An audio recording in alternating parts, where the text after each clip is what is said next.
Do you believe that your accent is actually holding you back when it comes to communicating in English? Well, if you do, you might want to pay attention to this. Let's talk about it. Hey up, mate, and welcome to another episode of the BritSpeakPod. I appreciate you being here. Now, if you're new around here, my name is Dan. I'm a British English communication teacher, and I'm here to help you feel better about communicating in English. I'm also going to show you stuff about British life, British culture, and of course, British English. Now, today, we're talking about a very touchy subject. We're talking about accents, and we're specifically talking about, do you need to change your accent in order to communicate in English? Well, I've got some pretty strong thoughts about this, but first, check this. Are you still struggling to feel confident when speaking in English, even after all of them hours you've spent studying? Do you still feel stuck in conversations like you just can't find the words you're looking for? Well, trust me when I tell you this, mate. I know the frustration, but I also know the longer you wait to deal with the problem, the worse the problem is going to get. But it doesn't need to be this way. For less than $1 a day, you can get access to the BritSpeak Mates community, which will help you solve these problems. You'll get access to daily speaking challenges and the 24/7 live practice room. You'll get a community of other people just like you to help you stay motivated. You're going to be able to get answers to your questions from me and other community members, and you're also going to be able to get weekly speaking practice lessons if you go for the VIP tier. So for just $19 a month, you'll gain all of that so you can finally start feeling confident when you're communicating in English. All you've got to do to sign up is go to the link in the description or visit britspeak.co/BritSpeak-mates. That's britspeak.co/BritSpeak-mates, and I hope to see you in there soon. But for now, back to the episode. So today, we've got a lot to get through. We've got a lot of things to talk about in relation to accents, right? So the first thing we're going to talk about is why changing your accent probably isn't necessary and what you should probably focus on instead, right? The next thing we're going to talk about is the basics of English rhythm and stress, which are a massive thing that people don't practice enough.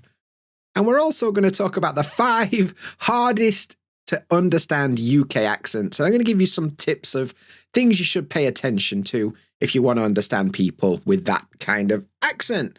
So, accent then, it's a big thing. I get messages all the time from people, and they often tell me things like, I'm interested in changing my accent. I want to learn a British accent, that kind of thing. And the truth of the matter is that if you're struggling to be understood, the problem probably is not your accent. The problem is probably how clearly you pronounce words and how you structure your speech, right? Now, loads of people really feel like they've got to get rid of their own personal accent. And maybe this is pressure from the language teaching industry. Maybe there's perfectionism involved, or maybe they think, okay, that accent is the standard and I want to be able to achieve the standard, so that's what it is. And I strongly, strongly disagree, as you're going to find out pretty soon. So, I don't think accent is the problem. Asterisks. Accent is not the problem as long as you are able to clearly say the words. Now, if your accent is stopping me from working out what word you're trying to say, then we've got a problem. But changing your accent doesn't necessarily fix that problem. Learning how to make the sounds in English correctly will fix that problem. Naturally, this will slightly reduce your accent, but not completely remove it. And I don't think we should completely remove it. So as long as you're clearly pronouncing the words and you're not being misunderstood all the time, I don't think there's much of a problem, right? So this leads us to the question, should you change your accent? And the first thing I want you to be aware of is that accent doesn't improve clarity automatically. It's not a magic wand. that, you're terrible at pronouncing words in English, but if you spend time learning a Cockney accent, suddenly you're going to be magically understood. You're kind of barking up the wrong tree there, mate, to be honest with you. Like, for example, let's take an accent. Newcastle, Geordie. Now, for me, that accent is quite tough to understand because I don't spend much time around Geordies, to be honest. Not through choice. They're lovely people. I just not really had much opportunity in my life. So I don't really understand that much about proper Geordie accents, right? So I don't need to speak like a Geordie. I can speak in my own accent, like that's not fixing the problem. The clarity doesn't come from the accent. It comes from understanding the accent, So I don't think that improving changing your accent will make you easily understood. Yeah, just go to some places in England that have got accents and you'll understand why changing your accent won't make a difference. Because, accents are different. The next thing is that accents are part of your identity. I can't stress this enough. Your accent is deeply tied to who you are and where you come from. It's part of your identity. And that is awesome. That is something to be proud of. That is something to show the world. It's not something to hide away and try and erase. Accents are cool. They're part of identities. They're great. I don't ever want you to feel bad because of your identity, and your accent is part of that, So there's no need to get rid of it. It's okay. Embrace it. That's much better. And like I said, people often say, I want to learn a British accent. All right, mate, which one? Well, what do you mean, Dan? I want to sound like BBC. Oh, well, that's one British accent. There's loads of them. They're all different. And when you say, I want to learn a British accent, why? Because it's the most correct one. No such thing. There's no such thing as a correct accent. It all depends. UK's got a minimum 50 different accents, and each of those accents has got people that love it and people that bloody hate it. And it's no different than any other accent. So like a BBC News RP accent, that's quite hated by a lot of British people. And it's not natural. It's only like 2 or 3% of the country that speak that way. So why do people get a bit obsessed with sounding that way? Oh, it sounds British. Kind of. There's no such thing. So no matter which accent you choose to learn, there's going to be problems. There's going to be people that don't like it. There's going to be people that find it difficult to understand. And that's why I don't believe that changing your accent is going to make any difference, because which accent you're actually going to choose, it don't make sense, does it? So that kind of leads us on to the common reasons that people want to change their accent. And when we look at these, we'll kind of understand what the bigger problem is, right? So the need to be perfect. And this is something that comes up with clients I work with all the time.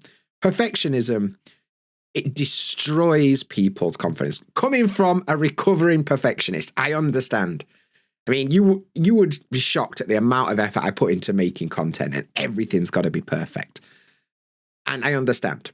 But I keep telling myself this, and I want you to take this on board. Perfectionism is a trap that's designed to keep you stuck where you are. If you're going to spend your time trying to be perfect, you're going to make zero progress, because perfection doesn't exist. It's okay to want to be better, but trying to be perfect is just going to hold you back. And especially when learning a language, because we directly tie our own self-worth to that language we're learning, right? So we feel the need to be perfect to show people that we are worthwhile people. We're intelligent. We are, good at our job. We are worth paying attention to, and we are worthy of being here. And although that breaks my heart, I understand why people feel that way. They're terrified that if they've got a Spanish accent or, a Japanese accent, people are going to think they're unintelligent. Now, I can't say hand on heart 100% that will never happen, because there are plenty of arseholes in the world, and some people will judge you for your accent, but they're not the kind of people we should pay any attention to. They're just arseholes ruining other people's life. Just let them get on with it. All you can do is worry about yourself and being comfortable with yourself. And I think you can do that without changing your accent. The next, we mentioned earlier, like trying to meet the standard. Now, in language education, we're constantly given tests and we've got to reach a certain level and we've got to reach a certain standard. We've got to get a certain score to be good enough. And, it's complete bollocks and I don't agree with any of it. But the pressure to meet a standard, and that standard doesn't really exist. It's something that somebody made up. There's no such thing as a standard English. English is a moving, changing, breathing, evolving language. Who's to say what's right and what's wrong? Who gets the right to decide what's right and what's wrong? Nobody does. It's just opinions. And when you're trying to suit everybody's opinion, it's impossible, mate. You can't do it. You can't please everybody. So why bother trying? There's no correct accent. There's no correct standard. So these are just manufactured things that don't represent the real world. So don't waste your time. Just do what's right for you and then be comfortable with that. That's the thing. And then the last one, it kind of ties to the first one, the fear of being judged. Now, every client I work with in my BritSpeak Success, the private coaching that I do, the one-to-one lessons, this comes up all the time. People are terrified of being judged. That as in people will think they're not good enough because their English is not perfect, And they'll be scared of being seen as an outsider. And people will judge them based on their accent. Like they're not a good person. They're not intelligent enough. They're not good enough at their job. I see it all the time. And usually that fear is 95% in the head of the person and 5% based in reality. And even that 5% is, like I said, there's plenty of arseholes in the world. And some people just enjoy making other people feel bad. But that's not the kind of person I want in my life, to be honest with you. I try and avoid arseholes at all costs because they are, in fact, arseholes. And who wants to be around an arsehole all day? Nobody. So if somebody is going to judge you based on your accent, who gives a shit? That's their problem. That's a them problem. It's not a me problem. If you're going to think less of me, they're the kind of person that will judge a book by its cover, Oh, I don't like the cover of that book. I'm not reading it. Well, you're probably missing out then, mate, because you're an idiot. So, basically what I'm trying to say is you can't control how people are going to judge you anyway. There's nothing you can do to control that. All you can do is work out for yourself what you're comfortable with. Now, all of these things don't necessarily mean that you need to change your accent. Like, it's not really going to fix people judging you. People are going to judge you anyway, And the thing is, most people don't care. We're not the main character in a film, Like, most people don't care enough about what we're doing. They're too busy worrying about what they're doing to worry about what you're doing. And perfection is not real. So changing your accent's not going to get you close to perfection. And if you want to be seen as above standard, well, I'll tell you now, you are above standard because there's no such thing. All right. So there are reasons that people tell me they want to change their accent and why it's not necessarily changing your accent that's going to solve it. So in that case, what is going to improve this situation? Well, these are the things that I think you should probably spend your time on instead of changing your accent, So the first thing is you should make sure that you can clearly pronounce the individual sounds in English. Now, different languages have different numbers of sounds, right? Whether it's like 26 in Ukrainian or whatever it is, or 33 in Ukraine. I don't know the numbers, right? I know in Japanese, I think it's like 48. I think, I should probably look that up. But each language has got a specific number of individual sounds, and you need to learn to make those sounds correctly in English, because some of them will not exist in your language, or they're different in English to your language. Portuguese speakers really struggle with the TH sound, right? They really struggle with it. Whereas Japanese people really struggle with L and R, because in their language, there is no L and R. There's a thing in the middle, which is like ra-di-do-de-do. And it's not L and it's not R. So they've got a thing in the middle. So then when they come to English, words like cutlery, with an L and an R, just absolute nightmare for them because they've got to spend time learning those specific sounds, right? So what I would suggest is find out which sounds are difficult for you. Now, naturally, whatever language you come from, there'll be specific sounds that are difficult, like I said. But the best thing to do, if you're not sure, is look on YouTube, or you can take my 7-day pronunciation practice power pack. So this is a daily email course for 7 days that helps you practice individual sounds in English. The link is in the description. It's available for $29, and it'll help you work out the individual sounds in English that are difficult, and it'll show you how to practice them and how to make them correctly, right? So isolate the sounds that are difficult for you and practice them. That's the first thing that you should do, because clearly being able to make the sounds correctly is, step one. That's going to solve so much confusion. The next thing is learning kind of more advanced pronunciation stuff. And what I'm talking about is things like stress, intonation, linking, rhythm, because these are much more likely to help you sound natural. And if you get them wrong, that's what's going to make you sound unnatural. And we're going to talk about it a bit later on.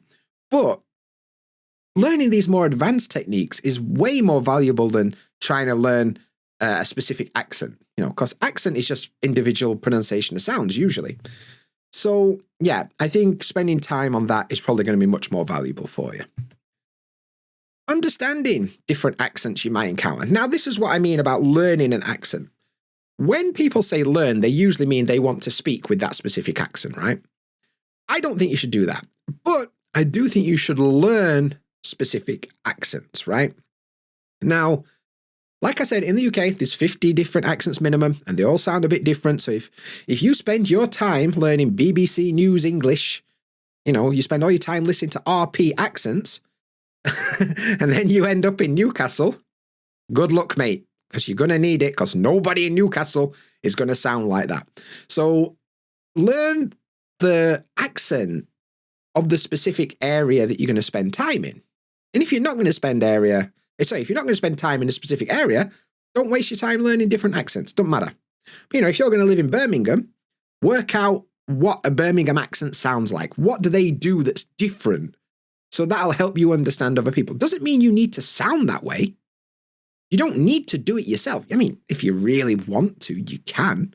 So as if you're like an actor or something, maybe it's a good idea. But you don't need to sound like the people around you. You just need to be understood by them. And you don't need to copy their accent. You just need to understand it. So I would spend time, if you're going to live in the UK, working out where you're going to live and the accent of the people that surround you, and spend a bit of time working out, what's going on under the bonnet, what's going on behind the scenes. Like, why do they say things a little bit differently? And then the last thing, the one thing I want you to really take away from today's episode is embrace your accent. It's awesome.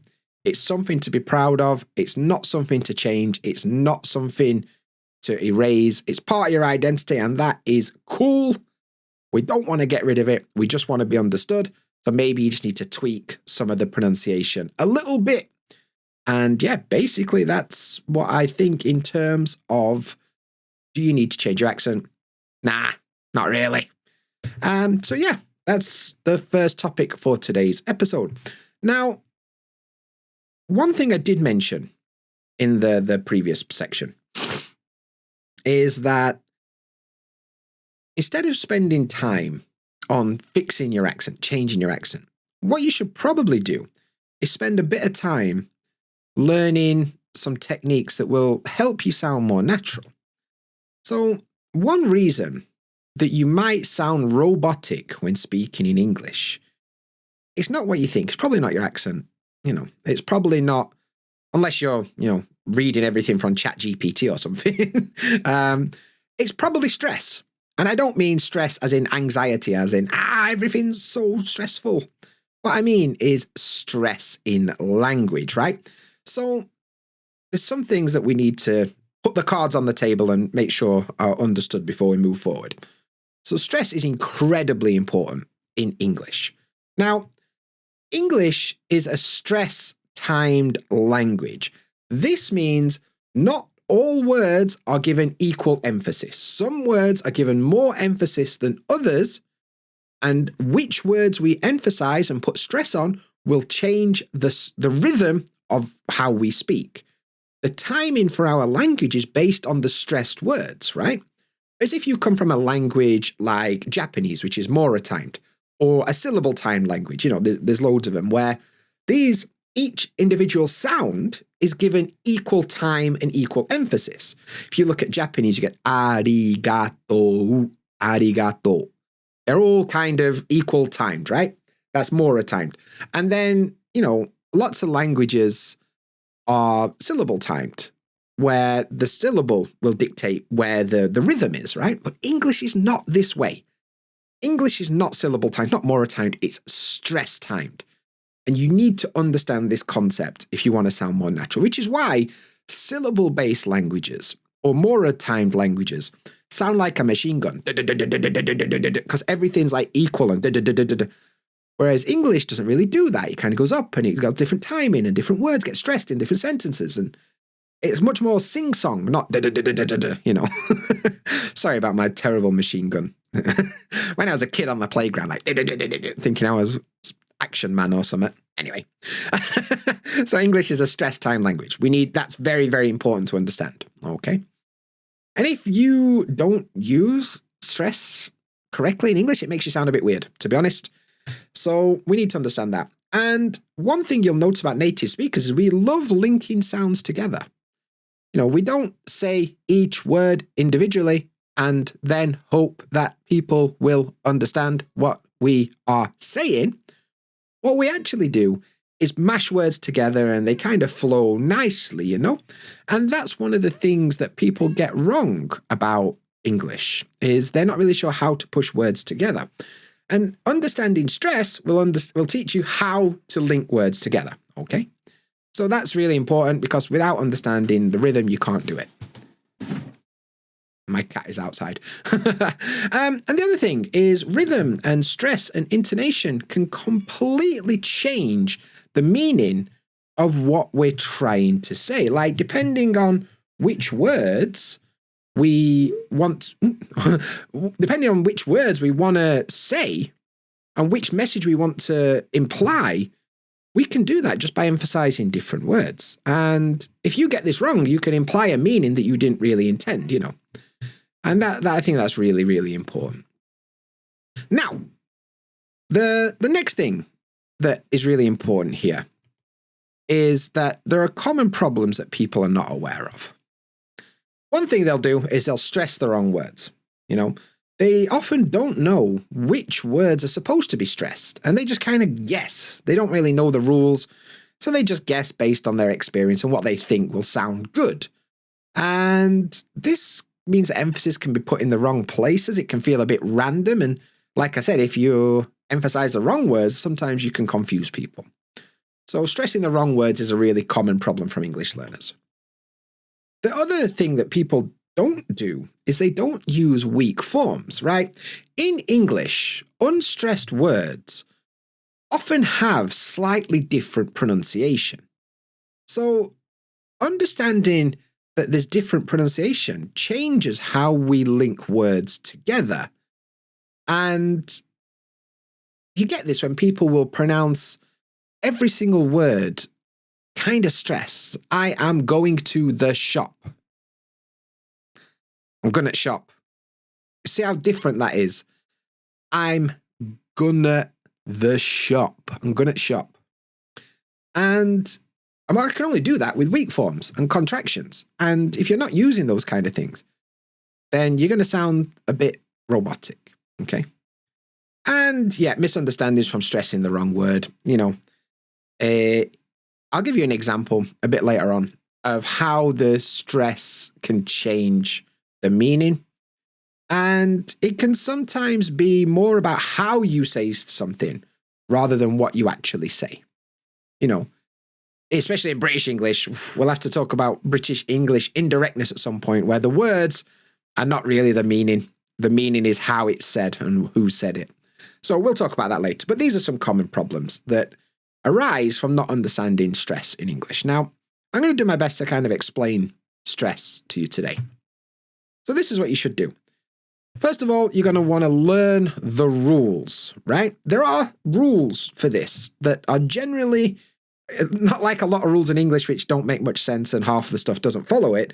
These rules are pretty good. They follow most of the time. Now, when we think about words in English, we can put them into two groups, right? The first group is meaning words. These are the words that carry the meaning in the sentence, yeah? And this is things like your nouns, your verbs, your adjectives, your adverbs, these kind of things. These are meaning words. This is what conveys the meaning of what you're trying to say, right? The other group are function words or grammar words. We're talking prepositions. We're talking things like, what's the word? Completely gone blank. Prepositions and articles and, all the determiners is the word I was looking for. All these kind of things, right? Now, these things don't really have a meaning on their own, but they're used as part of the system of English grammar to give additional information based on the other words in the sentence, right? So we've kind of got these two groups. We've got the meaning words and we've got the function words, right? Now, naturally, in a regular English sentence, the meaning words are going to be stressed. So your nouns, your adjectives, your verbs. And the other words, the function words, are going to be kind of unstressed or weak, as we say. So if we take a sentence like, I fancy a cup of coffee. We look at this sentence, the verb fancy, okay, that's going to be stressed. Cup, okay, that's a noun. Coffee, okay, that's a noun. So they're the stressed words because they're the meaning words. If I say to you, fancy cup coffee, you can probably guess what I'm trying to say, right? Fancy cup coffee? Yeah, I do fancy a cup of coffee. However, if I say, I of, doesn't make much sense, does it? Of? Oh, yeah, please. What? So those words are going to be weak. They're going to be unstressed. So you'll end up with, I fancy a cup of coffee. I fancy a cup of coffee. And then you start to hear that rhythm. If you clap along with it, I fancy a cup of coffee. I fancy a cup of coffee. And you kind of get that rhythm to it, which is a big part of English, right? So learn the rules. Which words are stressed and which words are not stressed, okay? The next thing is learning weak forms. Like I said earlier, a lot of these function words have got a weak form. If you look in the dictionary, right, you'll find that there's a strong pronunciation and a weak pronunciation for a lot of these words. Let's, for example, take a look at and, and, A-N-D, and. However, you'll often hear people say, n. I don't say fish and chips, black and white. I say black and white, fish and chips, un. And that's important because that helps us link. So if I say, I don't know, for example, dog and a ball. Yeah. So dog and a ball. But and becomes un. Dog and a ball. However, a has got a weak form, which is just a schwa sound in English. So and a actually becomes unna. Dog and a ball. Dog and a ball. Dog and a ball. See how different that is to dog and a ball, right? Dog and a ball. So understanding weak forms shows you how they kind of link together, right? And, things like and is un, a is to is t, of is of, and there's a bunch of them, right? So look up weak forms in the dictionary. Whenever you're not sure, go look them up and see if there is a weak form, okay? And we talked a little bit earlier about then learn how to link sounds together. Now, linking unstressed words is a big part of English because, we've got that I fancy a cup of coffee. We've got that rhythm. But say there's 4 or 5 unstressed words, they've still got to fit into the same gap. You still only got the same gap between the beats, right? That means you've got to squish them together in order to fit them in the right timing. And there's a few ways we do it. I'll probably do a full episode about linking at some point. But it's things like if an unstressed word starts with a vowel sound, it's going to steal the consonant sound from the previous words. So, for example, if we look at in about an hour. So in preposition, About is a determiner. An is a article, and then our is the actual noun, right? So our is going to be stressed. The other three words are not going to be stressed. So it's actually going to, instead of being in, about, an hour, what you'll end up with is in about an hour, in about an hour, in about an hour, in about an hour. Because in, then about is going to steal the N. So in about, an hour, in about an hour, in about an hour. Now, if I pronounced my T in about an hour, but I don't pronounce T's because of my accent. We'll talk about that later. So yeah, learning how that works. And then sometimes we link things together with adding sounds. Instead of 2 or 3, 2 war, we had a W sound, 2 or 3, 2 or 3. And same with 3 or 4, we kind of add a Y, 3 or 4, 3 or 4. 2 or 3, 3 or 4. And sometimes we'll add an R like China or Japan, China or Japan. So yeah, learn those things, because it's really important. And that's why we end up with things in English instead of do you want to becomes do you wanna, do you wanna. And understanding how that works and learning how to link those sounds together is really, really important. And another thing you can do is practice shadowing. I talk about shadowing a lot. I've made a full video about it on the channel, and I've talked about it loads because I think it's really good. And shadowing is basically an exercise where you find a native speaker speaking and you try and copy them. You're not trying to copy what they're saying so much as the rhythm and the stress and the intonation. When do they go up? When do they go down? All that kind of stuff. So practice shadowing with native speakers. And if you're really struggling with a lot of this stuff, right? You're not really sure the rules. You're not really sure about weak forms and sound. In my BritSpeak Mates community, I recently did a full deep dive on stress, and I go in full detail about everything. It's available in the BritSpeak Mates community as a live workshop that you can check out. So if you want to know more, check out BritSpeak Mates. The link is in the description and all that good stuff. And you'll also get a bunch of shadowing practice in there as well. So win-win, to be honest. So check out BritSpeak Mates. But that's probably what you should do if you want to improve your stress and rhythm in English.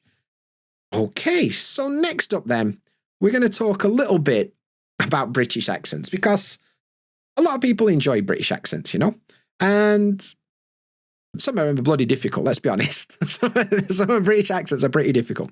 And that's why today I wanted to talk a little bit about what are the most difficult UK accents to understand?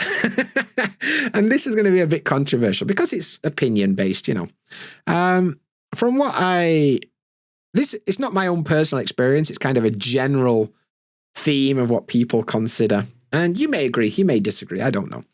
But a lot of people want to know, what are the most difficult UK accents to understand? So I'm going to go through some of them today.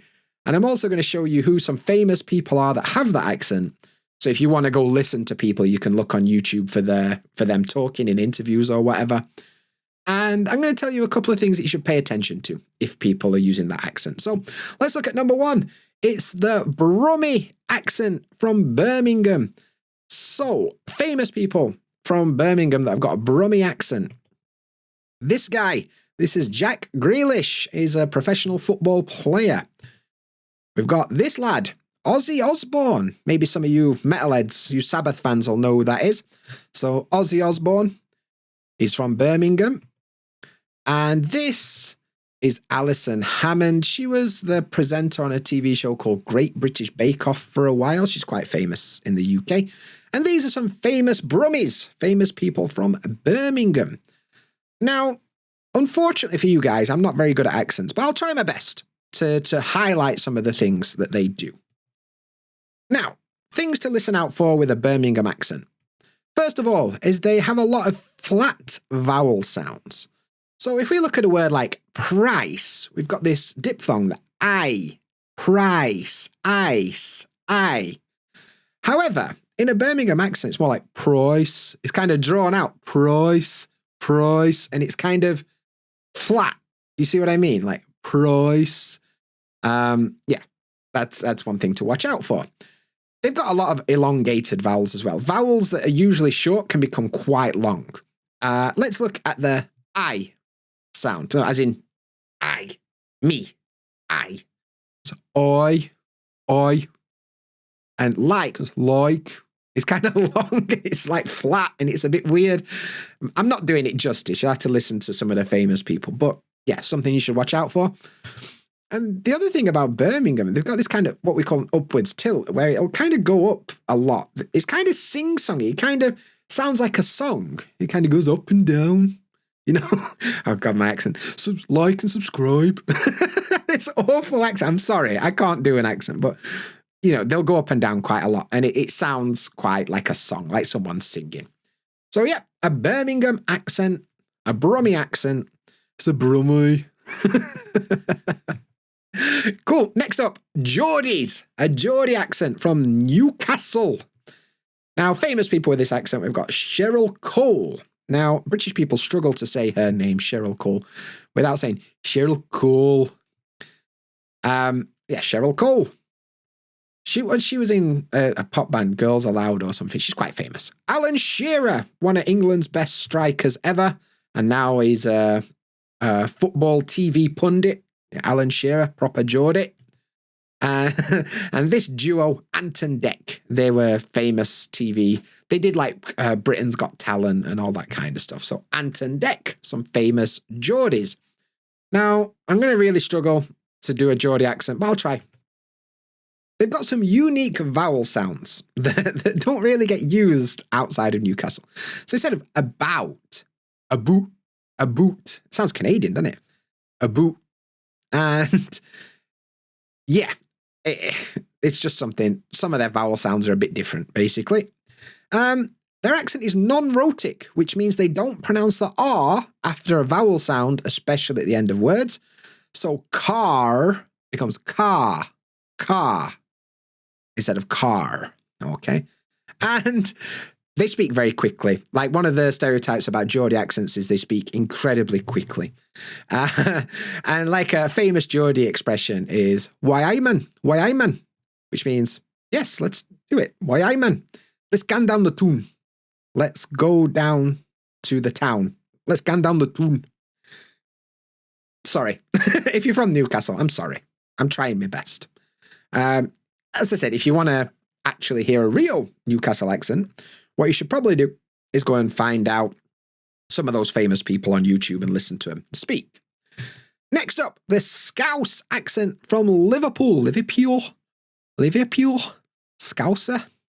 Okay, so famous Scouse accent people. This guy is a famous British comedian called John Bishop. I put the names in the wrong order. That's a famous football player called Steven Gerrard. And then there were this band, I don't know if you've heard of them, they're quite famous, they're called The Beatles, you know. So John Bishop, Steven Gerrard, The Beatles, all famous Scousers, right? And here are some things you should pay attention for. They've got rising intonation. Liverpool, it goes up. Yeah, like this, Scouser from Liverpool. Goes up, and there's quite a lot. It sounds like, you know, American accents where they go up at the end of every sentence, like it's a question, but it's not a question. They just always go up. Scousers kind of do that as well. They've got a very specific K and T sound. It's very in the throat, like. It's not something you hear in most British accents. Like. So yeah, be careful with those sounds. They're quite specific. And then, unlike Geordies, their accent is rhotic. So they're going to say car. I can't do it. I'm sorry. But they pronounce the R at the end, right? Okay, cool. Good. So that's Scousers. Next, we've got Cockney. And I put London with an asterisk because it's not all of London. It's a very, very specific part of London that you have to be born in to be considered a Cockney. They take it pretty seriously, so I better get it right. Anyway, some famous Cockneys. Michael Caine. And then Adele and Danny Dyer. So Michael Caine, famous actor. Adele, I think some of you guys probably heard her before, especially about her accent. God, if I get any more people be like, oh, can you understand Adele? Like, all right. And Danny Dyer is a British TV actor usually. And they're all Cockneys, right? And things you should know about Cockneys is quite a lot. I'm not going to be able to cover it all. But they use glottal stops, just like me. So glottal stop is where we don't pronounce the T. especially between vowel sounds. So I wouldn't say better, say better, better, butter, bottle, water, this kind of thing. So glottal stops are a big part of the Cockney accent. They also love rhyming slang. It's not really about their accent, it's more about the dialect. But, they'll say things like apples and pears instead of stairs, right? Apples and pears, stairs. Or dog and bone, phone, this kind of thing. They enjoy that for some reason. I don't really get it, but they enjoy it. And the other thing that you can pay attention to is they drop the H at the beginning of words. They don't say hello, they say hello. And hotel, horrible, this kind of thing. Same as my accent. My accent's kind of similar to this, without the rhyming slang. I don't do that part. But yeah, good. So that's Geordie's. No, it's not. It's Cockney's. Geordie's were way before. Last, but not least, it's not the least difficult. It's just equally, I would say they're all equally difficult, but we've got the Glaswegian accent from Glasgow. And out of all the accents, I'm pretty bad at all of them, but this one is the worst. I can't do this one at all, but I'll try my best. We've got Andy Murray, famous tennis player. We've got Frankie Boyle, controversial comedian. And we've got Gerard Butler, who I've heard has been in some films. So, yeah, these are all famous people with a Glaswegian accent. And what to listen out for? They've got rapid contractions, which means they push words together more than most people. Instead of, what are you doing? They'll say, what you doing? What you doing? Oh, God. What you doing? I'm sorry. I'm trying. I really am. Rapid contractions, okay? Some words, they've got slightly different stress patterns. Earlier we talked about stress, and Glasgow kind of does things a little bit differently, so pay attention to the stress patterns. And they've also got this hard CH, becomes like a K. Loch Ness is a big one. Loch Ness Monster. It's actually spelled L-O-C-H, which is like Scottish for lake, right? Loch. And it's almost got that K sound as well. So, yeah, those are some things to pay attention for. And those are the British accents that people struggle with the most. Now, I thought that was a bit of fun. Hopefully you enjoyed that today. Once again, before we wrap up, I want to remind you that you can get my free guide. It's called Navigating British Accents. It's a free download. The link is in the description, and it'll explain some of the weird stuff that us Brits do when it comes to different accents and what you should pay attention to. And then if you want to improve your pronunciation in general, and you want to actually learn how to specifically make all the individual sounds, you should check out my Pronunciation Practice Power Pack. It's a 7-day email course. It gives you audio, it gives you video, it gives you worksheets, it gives you diagrams, everything you need to make the sounds individually. And it's $29, and the link is in the description. But thanks so much for listening to this podcast today. I hope you enjoyed it. I hope you have a good week, and I'll be back again next week with another episode. But until then, look after yourself, and I'll see you next time. See you there.